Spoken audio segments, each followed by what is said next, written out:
Hey everybody, Aaron Blaise here, and welcome to another episode of Aaron's Art Tips.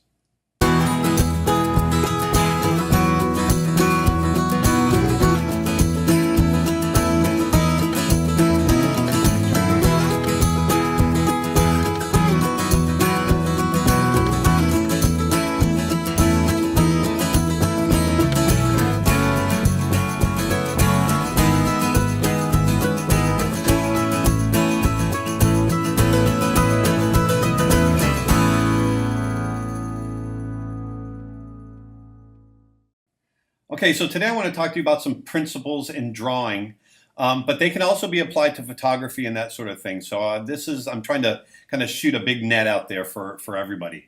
If you remember way back in my very first episode of Aaron's Art Tips, I talked about avoiding evenness in your compositions. Well, today I'm going to talk about line.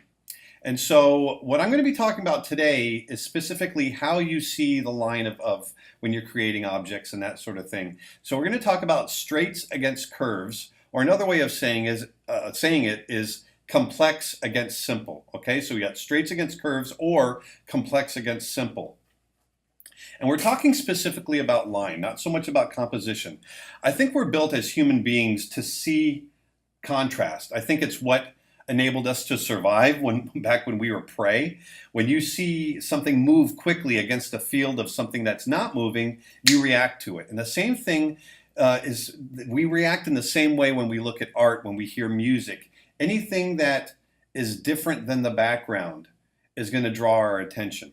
Okay, and so this is how when you're drawing, you can avoid evenness in your line work in your drawing. Okay, and let me show you what I'm talking about. I've prepared a few sketches here. Here are some figure sketches and anatomy sketches that I just prepared. And I'm going to pull these up. And this is something that we've talked about for years and years in the animation industry. And we talked about it a little bit when I was in school, but it was really about animation where I really started to hear about this stuff. And it really makes sense when you're trying to get your shorthand, when you're trying to get the dynamic characters drawn quickly. Because these straights against curves, it tends to be, it's stylizing a little bit, but what it is it's strengthening what you already see in nature, okay? So let's start with the obvious. Let's go with this guy making a muscle up here, and you can see the example I'm making is you've got this nice straight and a straight here against all this complexity, these curves. Now we have curves, we have muscles bulging up, okay? And it feels nice and dynamic. If I were, let me get a brush here. If I were to draw this arm and I do all this stuff here and make it just doesn't feel as dynamic. I'm doing a very bad drawing, but if I make curves against curves, it starts feeling like this big balloony looking mess. But when you start mixing your curves against your straights, it starts to feel dynamic. Look at this. This figure right here, this dancer. And what I chose to do here is kind of take this line of action from the back of the head, and you really can see the simplicity of line all the way through the front of the body, the front of the leg, all the way up the neck into the back of the head. Now, if you look at the opposite side, look at all this complexity on the left side. So I've got a nice straight against a complex, curvy left side there. Same thing about the arms. If I blow this up even more, and we look at the arms, look how I chose to simplify the top, go nice and straight, very, very definite in the direction of the arms, and then this nice curves underneath. It just makes it feel more dynamic. Same with the character here. I've got all this complexity on the right side and nice, simple straights on the left, okay? Now when we get into anatomy, obviously, this is a pretty no-brainer. You got this nice straight right down the middle of the legs with the complexity on either side. But even if I drew one of those legs kind of broken out, let's say it's running, this character's running and taking a step forward, I would, probably draw this character like so, and I'd still,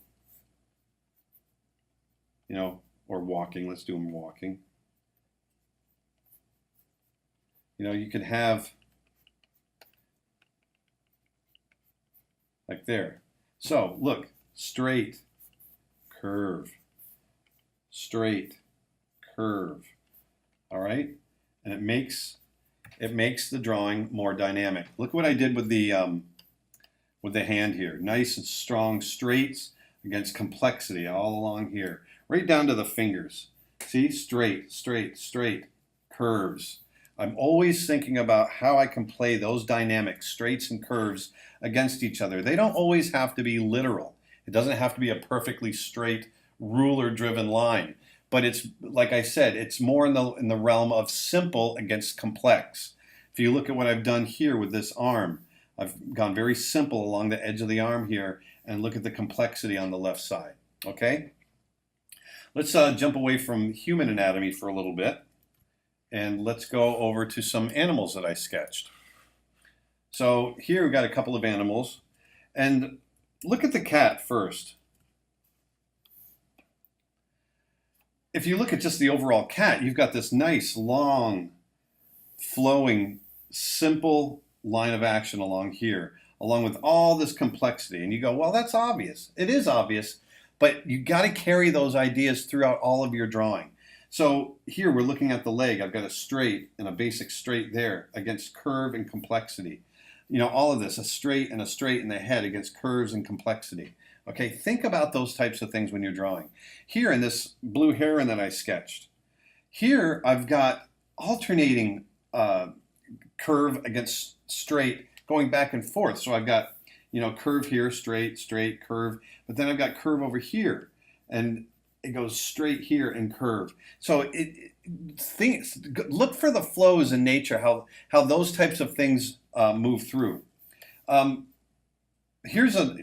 I chose to do this rhino because I like to go to the zoo or wildlife centers or draw from nature, that sort of thing. I love to sketch from life. And way, way, way back when I was an intern, years and years ago for Disney, I was working under one of the greatest animators ever. His name is Glenn Keane. And this is in 1988. And I was going to the zoo and doing zoo animal drawings and bringing them back in for Glenn to go over and critique me on. And I had done this drawing of a rhino that I just kind of, you know, it was much like this, except that underneath I had all the legs sprawled out and everything was kind of it kind of looked like, if you just looked at the silhouette, it looked like a Rorschach test. It was just like a big ink blotch. And Glenn sat down and he started explaining to me about straights and curves. It was the first time I had ever heard it.